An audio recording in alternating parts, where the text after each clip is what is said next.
Hey everyone, Kyle once again. Welcome back to the next movie review. And now I finally get to review the last entry of the series, well, of the trilogy, but since though they always say that they return, but we'll see on that though. Now, lo and behold, finally, one that's not a rant, but you could probably say this is the best one I've seen of this series since and forever, maybe. Yes, of the MCU. Yes, if I'm referring to, yes. So that is a reviewing of Guardians of the Galaxy Volume 3. So yes, you can technically say yes, this is the best one I've seen in quite a while, because what was the last time which one was the last one I liked? Because let's see, probably the last one I probably liked was probably Thor Ragnarok. That was 2017, and that's also when the second Guardians film came out in 2017. Because it was 2018, so I did not like Black Panther. I wasn't a fan of Black Panther. I wasn't a fan of I wasn't a fan of Avengers: Infinity War. If people want to get mad at me, I know. Ant-Man and the Wasp was okay, but I think it was mostly forgettable though. I did not like Captain Marvel. Avengers Endgame, yes, I know people will probably get mad at me though. Still, wasn't a fan of Avengers Endgame either. Yes, there are positives. I guess there are some positives I can say about the Avengers Endgame, but still, overall, not a fan of it. All right, I know people can get mad at me. I know. Sue me. What else? Spider-Man. Far From Home. Spider-Man: Far From Home. I did not rant on it a while back. When I reviewed it. But the thing is, it's just time and time. I was just like, Although I did like Jake Gyllenhaal as Mysterio, that was cool though. But just overall, I overall did not hate it. So I did not hate it. It was not a rant when I reviewed it. So, but wasn't big on. I wasn't a huge fan of it either. Then what else? Eternals was probably one of the most boring MCU film I've seen. I did not like Spider-Man No Way Home. Did not like Spider-Man No Way Home. Sorry. Black Widow was easily forgettable. Filler movie is what it was. What else? 2020. I did not like Doctor Strange 2 in the Multiverse of Madness. Did not like that one.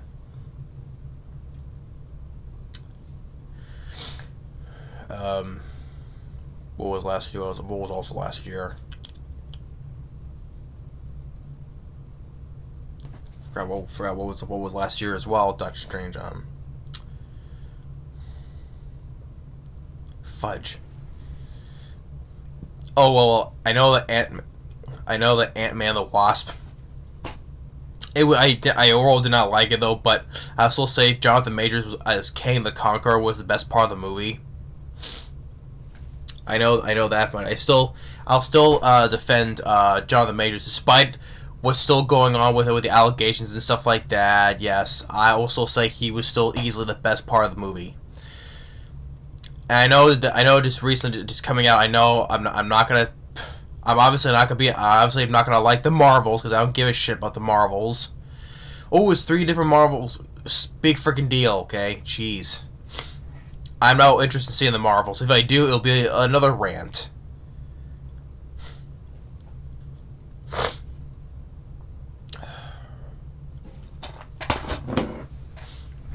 One second here. Okay, now I remember. That's why I had to cut there, because I just... It just shows you how forgettable these ones are that I forgot. Yeah. Thor: Love and Thunder, that was the 4th one from last year also. I did not like that one. I also ranted on that one. Black Panther: Wakanda Forever. Nice. It was a nice tribute, to Chadwick Boseman. Rest in peace to Chadwick Boseman. Yeah, it was nice. It was a nice little tribute what they did for him. Like, when it shows the Marvel logo, right? The intro for the Marvel logo, right? And I liked it was silent, like a moment of silence for Chadwick Boseman. That was a good tribute for him, but that was about it.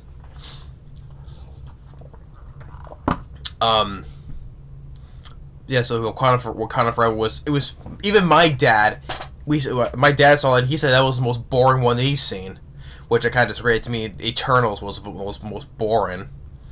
And Shang-Chi, that's what I care for. Did not like Shang-Chi. So pretty much like overall films that I really liked was from 2017. The rest of it overall has been kind of crap, So, but yeah, but this one I kind of say this is the best. I kind of say this is the best one I've seen. And I think once again that James Gunn overall, yes, I do have some issues with this film, but overall I did like Guardians of the Galaxy Volume 3. Yes. To me, overall this is the best MCU one I've seen in quite a long time. I overall think that James Gunn still did a good job with the film. Despite some issues with the film though, yes. So probably in the writing though, in the script.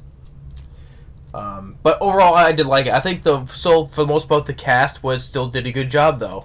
Chris Pratt, once again, as Peter Quill, aka Star-Lord, he was good. Dave Bautista as Drax. I thought with his character, I thought was an improvement over the second film. From what I think though, I thought I got more laughs from him in this film than the second one. What else? Karen Gillan as Nebula. I thought her character was more improvement because now she became. Like, from the first film, she was bad, and resilient in the second film. But here, she's now become more of a. She's now a good guy now. Her character is basically she's more opened up now, or like the Grinch, right? Her heart has grown twice as big, right? Vin Diesel as the voice of Groot still. Whatever the lines is given though, but still, I think he was still fine. Bradley Cooper as Rocket, I think because that's one thing. I understand it's one issue. I get the whole point of the movie though, but that's also one nitpick. It's like more like it's Rocket Raccoon the movie basically. This is more of Rocket's movie than more on the rest of the movie though. That's another issue. That's one issue I have with it, but I get the whole understanding though, right? But still, which I'll get into though. Klementiff as Mantis. She's still one of my least favorite characters of the bunch, though. But she was never that bad to me though, as Mantis. Of course, if you watch the Christmas special, now it turns out she's Peter Quill's sister. Because of from Ego. So. And then it could come to Zoe Saldana, which leads to one nitpick I have with the film because, okay, yes, I get from Avengers Endgame, she's not the same Gamora. I fully understand that she's not the same Gamora. That she's the past version. She's the past version before the first movie, right? Before she met Peter Quill, she's this other version of Gamora. I totally get that part though, but at the same time, I did not like this Gamora. Totally bitchy. Which I know that's the whole point, because she doesn't remember any of the stuff where she doesn't remember her relationship with Peter Quill. I totally understand it though, but at the same time, I'm like, as I'm watching, I'm like, I'm not liking this Gamora. She's just totally bitchy, Which at the same time, like I said, I totally understand. I totally get though, but I just can't. I was like, I don't like that. I was like, I'm not liking this Gamora at all. And by the end, they don't even get together because, well, she's her new family is with the Ravagers more than with the original Guardians. So she goes and leaves Peter. So that I like this whole thing with Gamora. Like even with the whole thing in Avengers Endgame though, but and then one thing I did not like was this with even Infinity War when Thanos killed her. You know, it's kind of make the whole development with Gamora with Peter from the first two Guardians movies, you know, pointless. So, yeah, I did not. It's not Zoe Saldana's fault. That's one thing I just did not like about the whole thing what they did with Gamora. So that's one of the issues I have with it is Gamora herself. And then Sean Gunn once again come back as Kraglin. Of course, you'll say Sean Gunn as, of course, James Gunn's brother, of course. Like I said, I thought he still did. He was still there. You know, he's not one of my favorite characters of the bunch though. But I still like Sean Gunn. I still like him. He's still him. He's trying to use of Yondu's arrow. You know, there of course there's this funny part where he's like having this little game, trying to use his arrow to hit the things, but he did poorly. So you have Cosmo the space dog, the Russian dog that developing telekinesis. You know, like Charles Xavier. Using the little pebble, and then you have the whole thing with Sean Gunn saying, "You're a bad dog," and then Cosmo's like, "You take that back. I am not a bad dog." And yes, he used a female voice for Cosmo because Cosmo is a boy dog, but still, don't care if they switch the whole gender thing. I don't care. I mean, does it really care if the dog is a boy or girl or not? Still. It's like, I am not a bad dog. You take that back.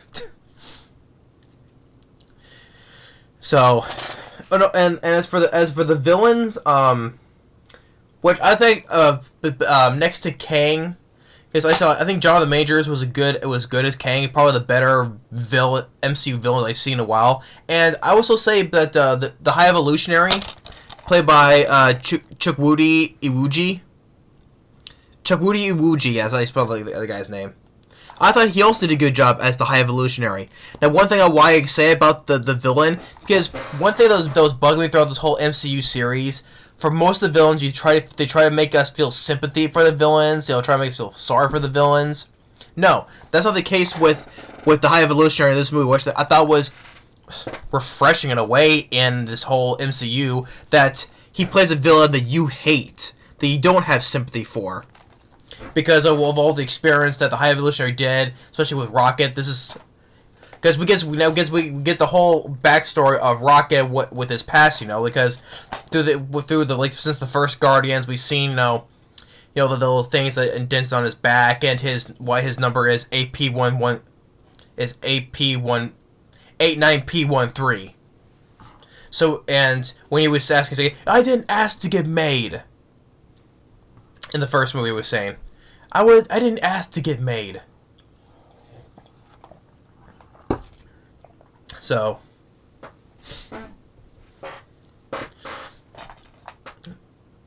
I think that they did a good job with the High Evolutionary, giving us an unsympathetic villain that you just love to hate, which I would agree with, because that's one thing I was not liking for most of these villains. This whole MCU is making sympathetic villains.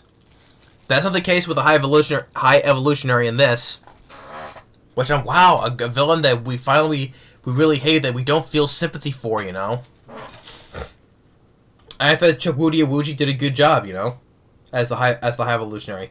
Yes, I know it's slightly different from his comic book counterpart, because in the comics he was a genetic scientist from Earth, real name Herbert Wyndham, but his character is much more different. The character is different than the course of the comics, though. But I think the High Evolutionary was still a good villain in this. So I would say the High Evolutionary and Kang the Conqueror from both these films of Ant-Man 3 and Guardians 3, to me, they were the better villains I've seen in the MCU for quite a bit. Because most of the villains I've seen for the past ones have been not good at all. So anyway, so what am I getting to? I'm not getting into this fully into the story of how many minutes I'm in now. So okay, it's after. Because I have not reviewed the Christmas special though, but it takes place afterwards. They're at their headquarters. They're living at Nowhere now because from the Christmas special they learned that they bought Nowhere from the Collector. You know, if you recall, the Collector was played by Benicio del Toro in the first Guardians movie, right? You briefly saw him in Avengers: Infinity War as a illusion that Thanos created from the Reality Stone. So they bought which we were wondering at the time when we saw him in Avengers: Infinity War, he was just an illusion. So we were wondering, thinking, is he dead or is he alive? Oh, I guess indicate that he is alive because they said in the Christmas special they bought Nowhere from him. So, but then I'm wondering, then where is the Collector then? Because I would like to see Benicio del Toro, you know, like with sharing a screen time with Jeff Goldblum because Jeff Goldblum in Thor Ragnarok, the Grandmaster, he's one of the elders of the universe. Same with the Collector as well. They're brothers, so I would like to see like a chemistry between the two elders of the universe in the comics, right? Benicio del Toro and Jeff Goldblum. But so as they bought, they're living out of Nowhere, and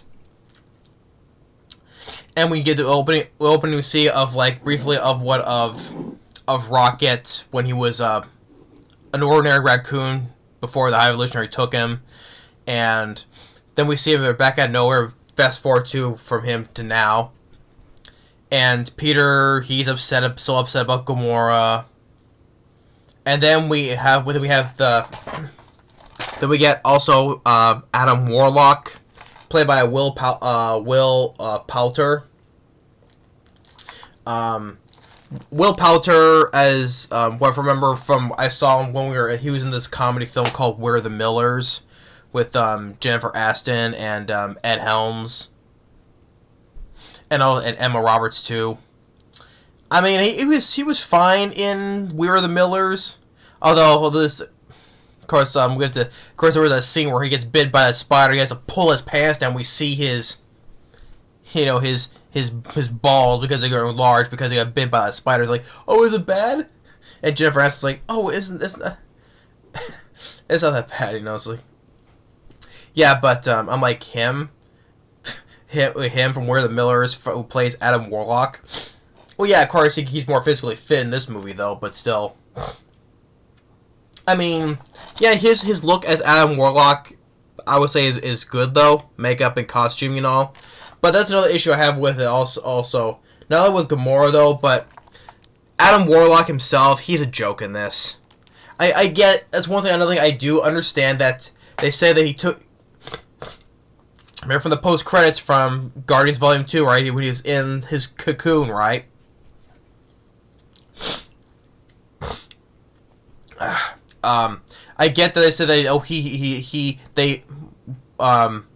they let it that the High Evolutionary let him out of his cocoon too early, right? So that way he still acts more like a child, right? He's still more immature. I totally understand that. I get that part, but I still think he was still treated as a joke as this film, you know, because yeah, it shows that he is strong, he is powerful though. He does have good strength, and he shoot these photons out of his arms, right? Or when he disintegrates as one guy though, but I still think overall he was still treated as a joke, you know what I mean? I mean, that's not surprising because especially with how they treat these characters nowadays in the MCU as a joke. I mean, Thor was a joke, Hulk is a joke, you know, and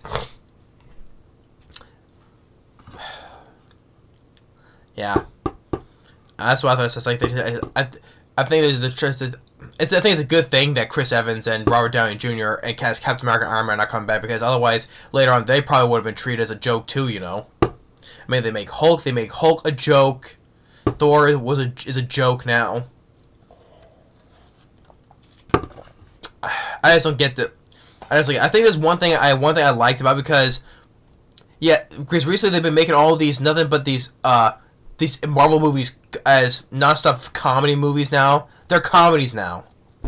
I think that's what James Gunn was trying to do, trying to get back to being more serious and a little less on the humor. Well, you can still have the humor though. That's what made the first Guardians movie great. It was being a little bit serious, but it still at the same time it had a good mixture of jokes too, right? Like the first one. I think the second film was kind of starting going more comedic though. Well, I think to me it more started with Thor Ragnarok though. That's what started. I think it was. I like Thor Ragnarok, but I think that was the start of just being too comedic more than just being serious, right? And then from then on, that's what more has been going on with these MCU movies. I think it was just doing too much of the comedy. I think they should just cut down on that, right? I think that James Gunn was trying to do. He was trying to be more of a serious, especially when you're dealing with Rocket's backstory, right? So I think that was a smart thing on James Gunn's part, trying to be going back to being, yeah, you can still be funny though, but being serious at the same time. Because especially when you're dealing with the stuff, dealing with Rocket's past, dealing with him and the High Evolutionary. So I kind of did like that direction he was going back to. So, but I was saying Adam Warlock, he was a joke in this, which it's not a surprise because they're making a lot of these characters in the MCU a joke now. But Adam Warlock, he flies to nowhere. He's there to retrieve Rocket, and he fights Gamora. Shows despite him being a joke though, but it still shows he is strong. He is strong though. Like he's beating the crap out of Nebula, and then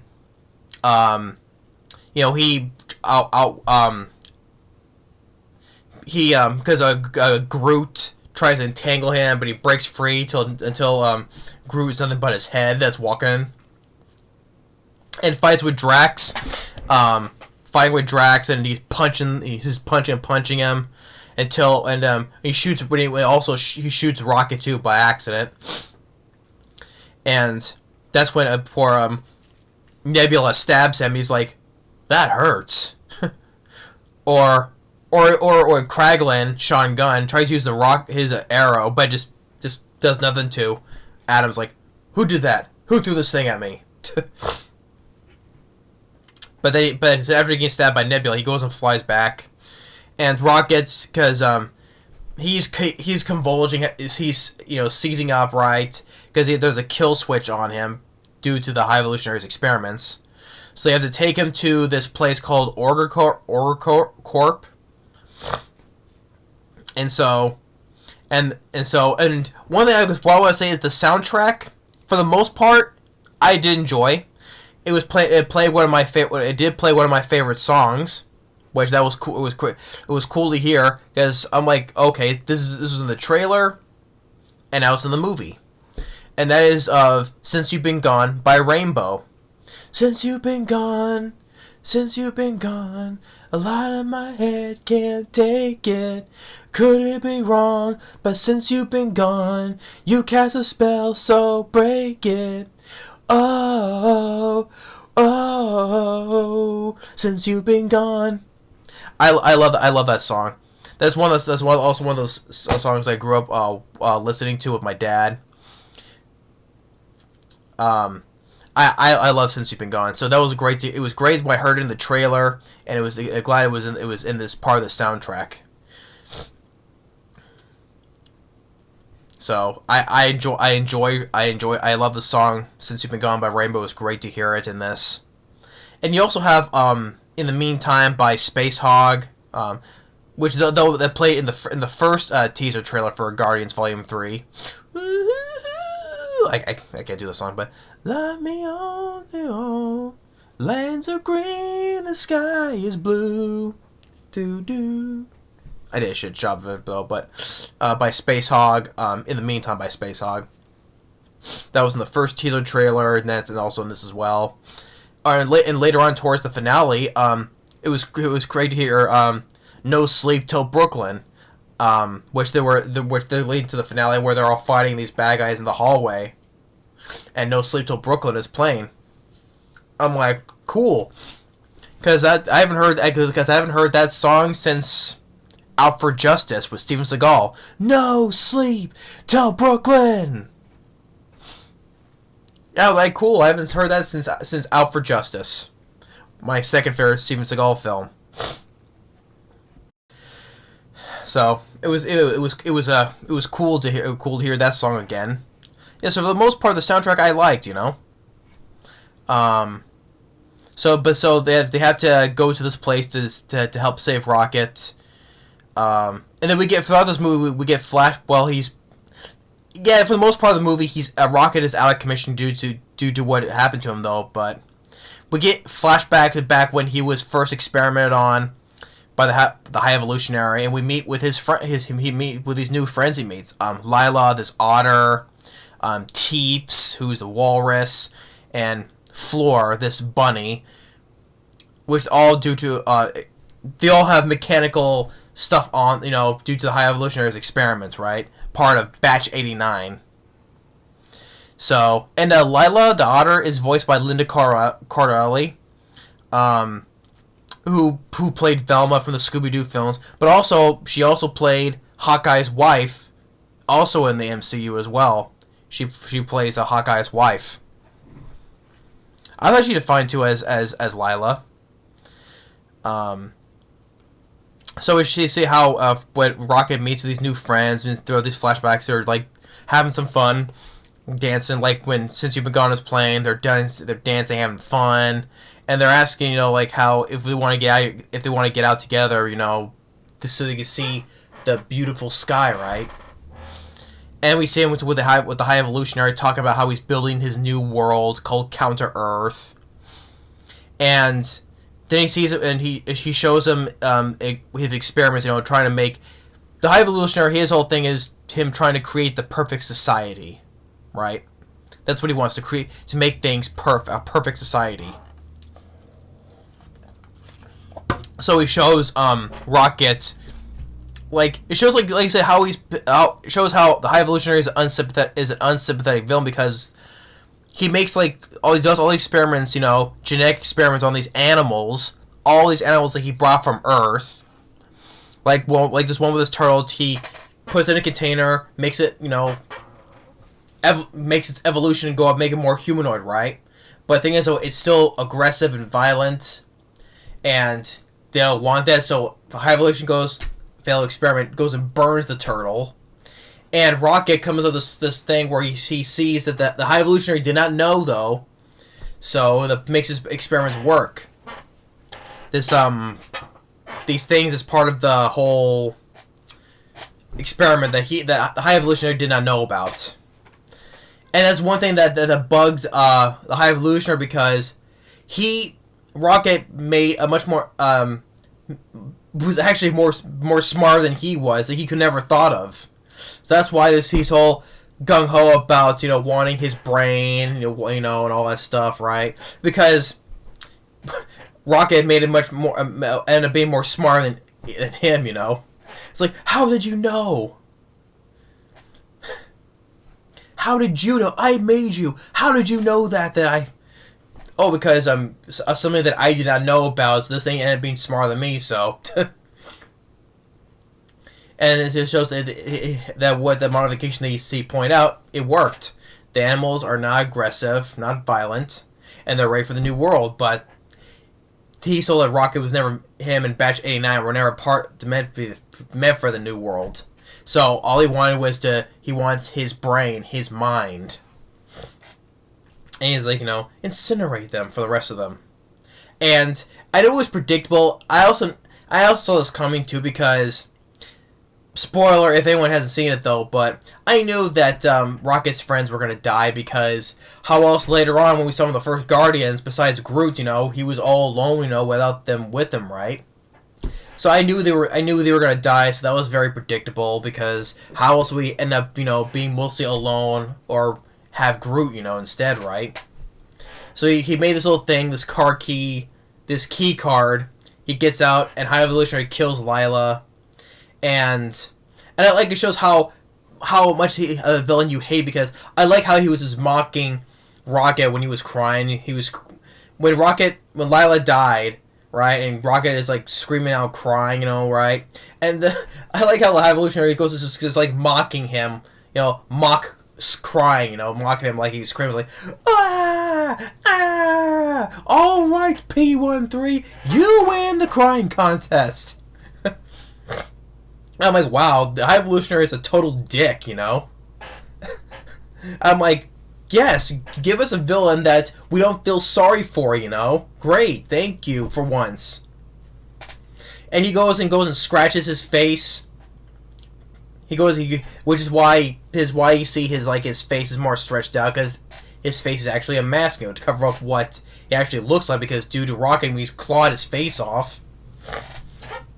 And then more guys come in, and then his other friends get shot in the crossfire. So he takes a Rocket, and that's how he ended up mostly alone for most of his life. I'm like, and this is where the whole emotional, dark part, because, his friends got shot, The new friends that he cared for. And that's where that's one of the part, okay, it was more or less comedic on this stuff here. More. So that's what focus on what James Gunn was doing, which I appreciated. Yeah, it's because not every single MCU film has to be a flat-out comedy every single time, right?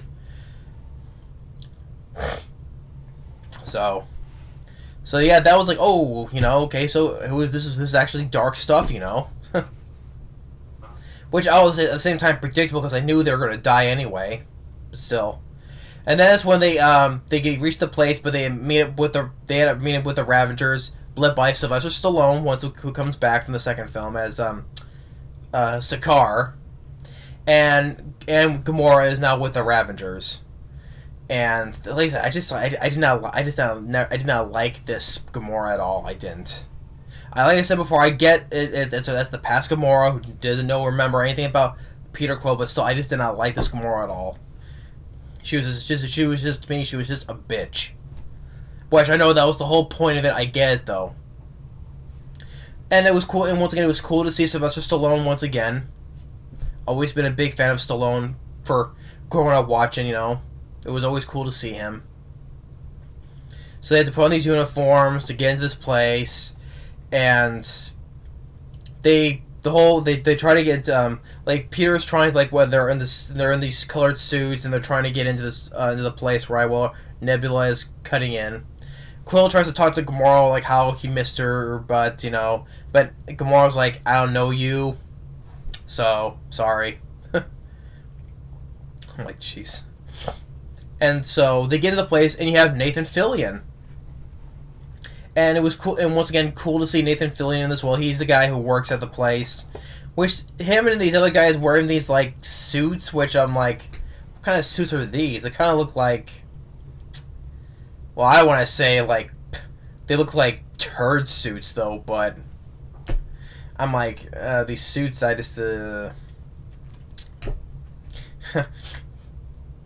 don't know, it's like I said, they look like turd suits to me. But it was cool to see Nathan Fillion, because my dad likes Nathan Fillion. My dad is a fan of Castle. Yeah, the TV show Castle. My dad is a fan of that show, so it was even though he likes Nathan Fillion too. I do too, though. It was of course James Gunn used him in his first film Slither, which did I review that film? Yeah, I think I did. Yeah. Yeah, I did review Slither. Yes. James Gunn's first movie, and that's what Nathan Fillion starred him with. And he used Nathan Fillion quite a bit. I mean, he had a small role as TDK and the second Suicide Squad, and even in the first Guardians of the Galaxy, and when they first enter the prison, there's this big blue alien when Groot stuck his fingers up his nose, right? That was Nathan Fillion as well. I'm like, really? That was Nathan Fillion? But it was cool to see Nathan Fillion as himself, not playing other, not another looking alien though, but him looking as himself. So it was cool to see Nathan Fillion. They need to get the Wreckers for Rocket, right? And they have this one girl this one red girl, this alien who's red, right? And that's the girl who actually played the rat catcher, also from the second Suicide Squad as well. This girl, this alien red girl, that's the rat catcher from the second Suicide Squad film.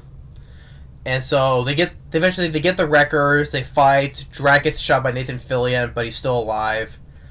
And so they get out of there, they get the Wreckers, but the thing is though, they need a pass key, which is led by one of the High Evolutionaries, his right hand guys.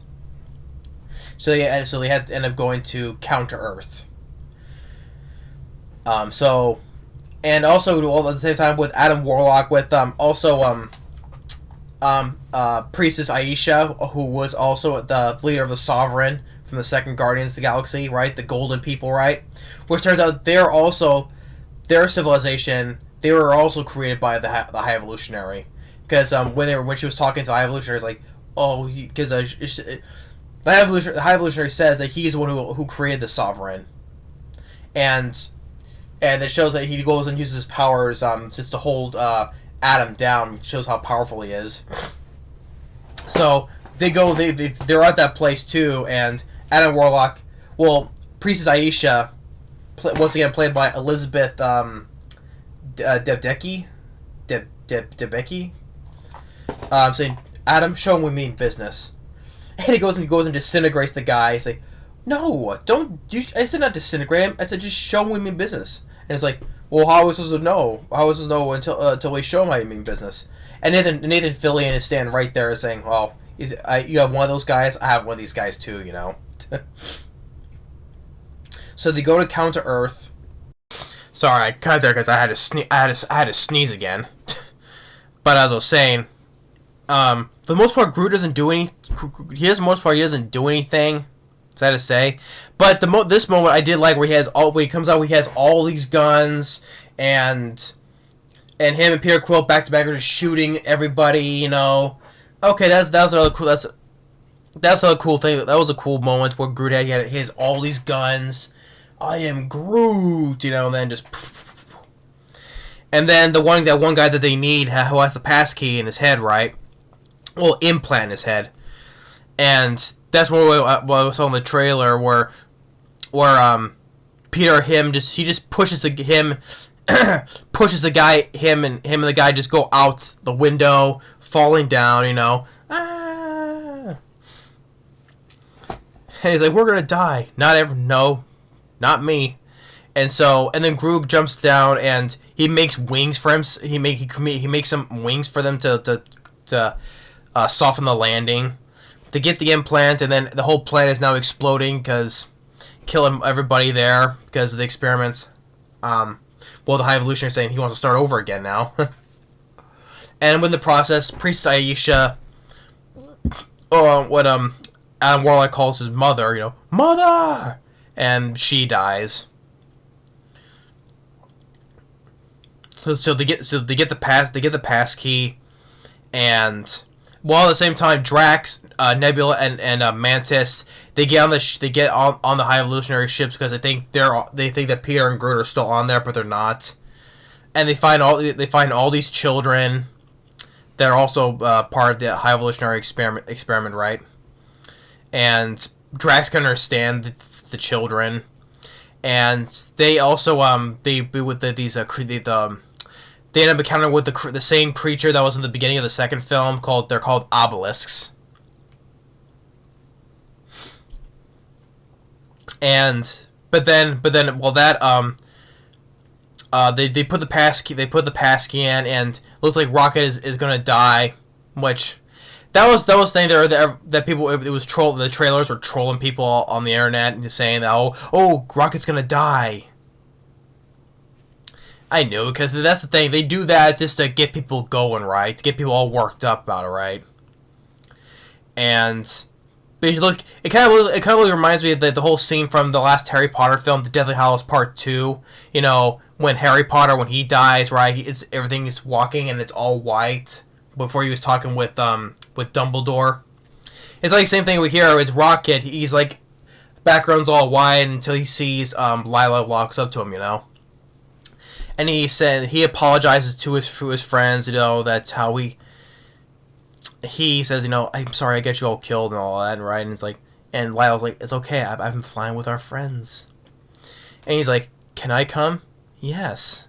And it looks like he's gonna die, and Peter's like, no. And it's like, no, I am not letting him go. But Lila goes and stops, like, not yet. You still need a purpose here. And he's like, my beloved raccoon, the story's been yours all along. And then now he just jumps back, and now he's back to life now. And you get the moment where, yes, Peter, Groot is hugging him. Good character moment there. And then the Nebula, Mantis, and Drax, they're caught by the High Evolutionary, and the High Evolutionary he's talking, and Peter's like, what you did, my friend, you stretch-faced RoboCop looking. Yeah. That was like stretch-faced. Because like how Peter Weller, his face was in RoboCop, his face is stretched right here. It's kind of like that, which, yeah, it makes sense. He looks like his face is like that, like a RoboCop. So... So they have Kraglin take Nowhere to the High Evolutionary ship, and so they get back on the ship, and that's where we have No Sleep Till Brooklyn playing as the rest of everyone meets up, and as well they'll find the hallway. I would say the best action scene in the movie, because the actions in the scenes were really not much. That's why I have more nitpicks in this film than the previous ones, because I said I do like the film though, but it's just more issues I have with it than the last two. But I would say that this is the best action scene of the film, where everyone has their moments. They're all killing all these mixtures of guards and these other experimental looking creatures, while No Sleep Till Brooklyn is playing, right? Sleep Till Brooklyn. So they're all having their own moments of taking out these taking these people out, and until they fight until they have all the children, they get all the children off the ship. Cosmo, because all other ones are on Nowhere, and Kraglin. You get Michael Rooker's cameo as Yondu, because James Gunn, because he's used James Gunn in all of his movies as well, so why not have him cameo as well?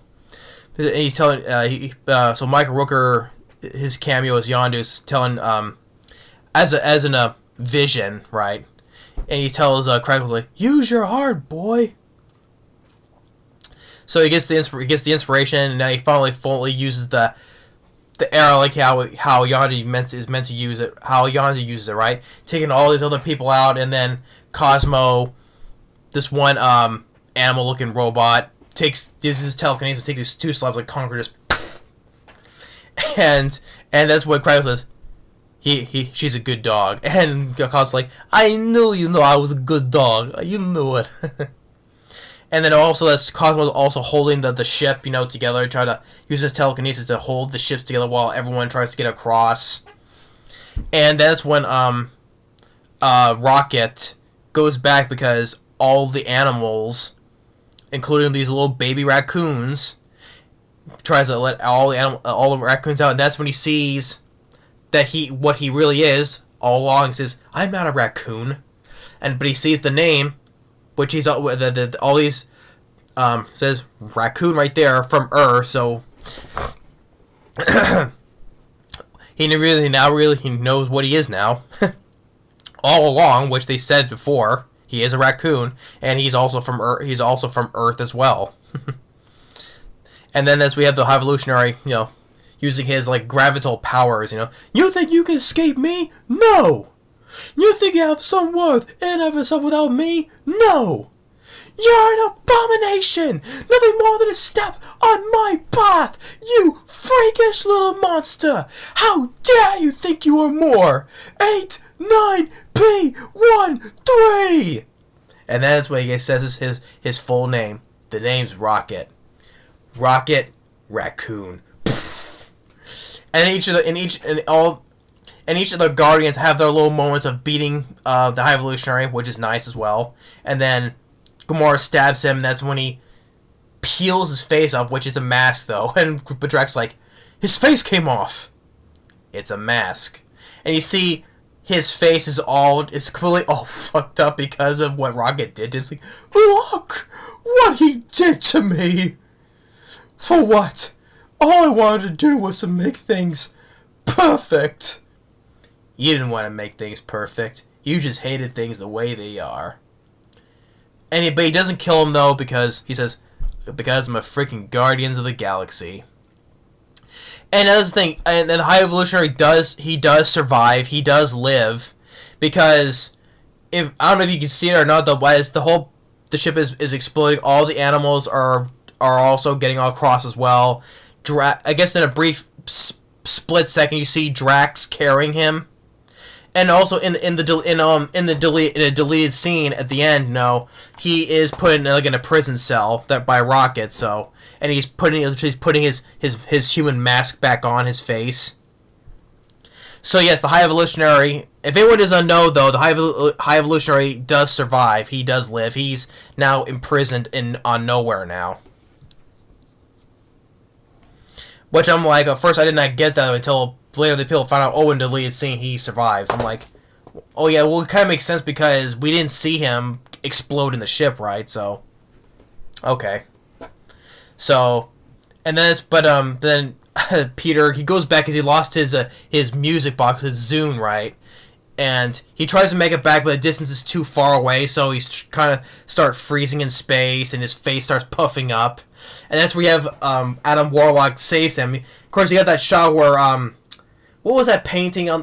What was that famous painting on the ceiling where you have those two guys? I know I'm stupid for not remembering what that painting was. So I know. I'm sure someone's gonna let me know though. But it's that where they're almost touching each other by the finger, right? That shot there from that famous painting on the ceiling of the church. Was it a church? I think it was in the Vatican in Italy. I think it was, yeah. But yeah, that famous painting, and so Adam saves him. They're all hugging each other, and now Peter tells that he's gonna go back to Earth now, and he puts Rocket as the leader, the new leader of the Guardians, and while Nebula and Drax. They're gonna stay on Nowhere to look after the children, and there's one thing with Drax. Okay, he gets to basically be kind of a father again, because he had a daughter that died because of Ronin, or Thanos, because but I think it was Ronin who killed his family. So he gets a chance to be a father again. And Nebula, we see this because by the time when they're all dancing, Nebula is smiling, This is the Nebula who used to be a full villain in the first film, resilient in the second film. Now she's all happy now. She's smiling. She's dancing. I liked how her character has grown from the including the Avengers movies as well. So her character has grown to be now a full good guy now. Even in the Christmas special where he gave Rocket Bucky's metal arm for Christmas. so yeah, her character was developed overall, being from now being a good guy now, being her personality changed as well, like from being miserable, angry, or whatever, now it's being happy and dancing, And so like how it showed how her character is now fully developed, from over personality wise from the first film all the way up to here, right? So that was okay. That's how she's grown since throughout this whole series. And so then Peter finally, and then Mantis she goes and leaves because she wants to discover things and doing stuff on her own without no one else telling her what to do, because she said, "Oh, I did what Ego wanted. I did what the Guardians wanted, so I had to go off and do things on my own for a bit." So she goes and leaves with the 3 obelisks. So she'd love to do her own thing as Drax says goodbye. And everyone else is dancing, happy, and then Peter goes back to Earth, back to Missouri to visit his grandpa, who is 90 and still alive. And he's once again played by Greg Henry, who was briefly in the beginning of the first film, cameoed in the second film, but also James Gunn also used him also in Slither as well. So he finally goes to see his grandpa again, finally after all these years, and then and as the credits are going, Rocket has now formed the New Guardians, which I'm like, this is kind of like a new I want to say a shittier team of the Guardians though, because you have him, you have Gru, who's now much more bigger now. You got Cosmo, Kraglin, Adam Warlock, who's now a member of the Guardians, which he's probably much more stronger than all the rest of the people here. And they have this one girl who is part of the High Evolutionary Experiments. She's the one who's spoke the most, especially to Drax. Chip, chip, chip, chip, whatever whatever she says. So now she's a Guardian, and what was her? What could she? I'm like, what could she do? I don't remember her doing nothing. What was her ability, or whatever? So okay, she's a Guardian. Okay, why? I'm like, so this whole and Cosmo as well. And Cosmo is, I'm like, this is a much more shittier version of new shitty team of Guardians. Well, I mean, the best, most powerful is Adam Warlock, because he's probably the best. He's the muscle and strength of the team. And yeah, you can see Kraglin now. He knows how to use the arrow more now. So, and with Cosmo and her telekinesis, and Gru's much more giant now. But the girl, what does the girl do though? Nothing. I didn't see her do nothing. But they're on this planet to save these people from these animal-like creatures, and they're sitting there discussing music. Right? What's your favorite band? And Sean Gunn says Garth Brooks, and Adam Warlock, Walter Paltrow mentions Def Leppard. And then Rocket goes and plays. There's one song that sticks out to him a lot, and that was he plays the song by Redbone, "Come and Get Your Love." That what Peter played at the beginning of the first movie. I'm like, okay, that's a nostalgia moment right there. Okay, that was nice to hear. "Come and Get Your Love," because it played at the beginning of the first movie when Peter was dancing, right? Okay, that was a nice callback, to the first film. And then it says, the legendary Star-Lord will return. So, but we're not gonna see the Guardians out for a while after this, though. So, well, it depends if Chris Pratt will come back, though. But so yeah, Guardians of the Galaxy Volume 3. I didn't expect it to be this a long ass review, though. But still, yes. Despite issues I have with it, yeah, I already mentioned with Gamora. She goes back with the Ravagers with Sylvester Stallone, but she goes and says, to Peter's like, saying that I bet we were fun together, and Peter's like, oh, you have no idea. So I guess she kind of admits, if they were together, she says, I bet they were fun together. But still, though, I did not like this Gamora at all. Bitchy, always complaining, everything, So I didn't like it though. But she ends up going back with the Ravagers with Stallone. So, but yeah, that's what issues I have with it. Yeah, Adam Warlock was a joke. Sad to say, I did not like the Gamora at all. This version of Gamora, which I get the whole I get the whole point of it though. Not much action to go by, except for the best part was the whole hallway scene. Gru doesn't do fully much except when he had a whole bunch of guns and shooting people, including helping in the hallway scene as well, though. But and of course this film is close to 2.5 hours, which has a trend I'm getting sick and tired of seeing. Every single superhero film has to be over 2 hours long. I think some stuff should have been cut back a bit though, but I think overall the cast does a good job, and the whole try to be less focus on the humor, what James Gunn wanted to do, because most of these MCU movies are now comedies now, which I thought was refreshing in a way that they toned down a bit on it, because of focusing more on Rocket's past, you know, making more of a dark aspect of it. Trying to tug the heartstrings about, you know, when his friends died though. I thought Chukwudi Iwuji, I thought he did a really good job as the High Evolutionary. Finally give us a villain that you don't feel sorry for, unsympathetic, you know, a character you really just want to hate. I think he did a good job as the High Evolutionary. As for most of the cast, they all did a good job, you know. Chris Pratt, Bradley Cooper as Rocket, Drax, Dave Bautista, Karen Gillan, Palm Clementiff, like I said, she was there still. Vin Diesel's Groot still, yeah. Because there's more before Chris Pratt leaves, right? And Vin Diesel goes and says, instead of saying I am Groot, he goes and says, I love you guys. So, and the music by John Murphy. Oh, because usually the last two films it was Tyler Bates, but I thought John Murphy because he was in James Gunn's film, the second of the Suicide Squad film, yeah. It was there, but the soundtrack after the film, the songs I liked for the most part, especially I love Since You've Been Gone. To me, the best song of the movie. In the Meantime by Space Hog I liked. It was great to hear No Sleep Till Brooklyn, because like I said, it was cool. The last time I heard that was from Out for Justice. But overall, yeah, Guardians of the Galaxy Volume 3, yeah. So finally, an MCU film, but I did not overall hate, you know. To me, yeah, the best so far, the best one of the MCU films I've seen in quite a while. But yeah. And also, I did like, as far as the costumes go, I gotta mention the costumes really quick.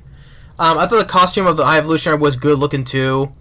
And also, the costumes for the Guardians, that was the one that resembled what I saw in the cartoons when they met with one of the Avengers cartoons, and then when the Guardians appeared in these costumes. Okay, I remember that. I remember that since the cartoons. Okay, so that was like the callback from that though. So yeah, overall yes, I did like Guardians of the Galaxy Volume 3. Now, is the best one of the trilogy? To me, the first film was still the best one, because it was when it first came out, the Guardians of the Galaxy, the first one, it was different. You know, it was a bit different from the we've seen in other superhero films. I still had there's still a good balance of humor, and also it had heart to it as well, and charm too. To me, the first Guardians was still the best one of the trilogy.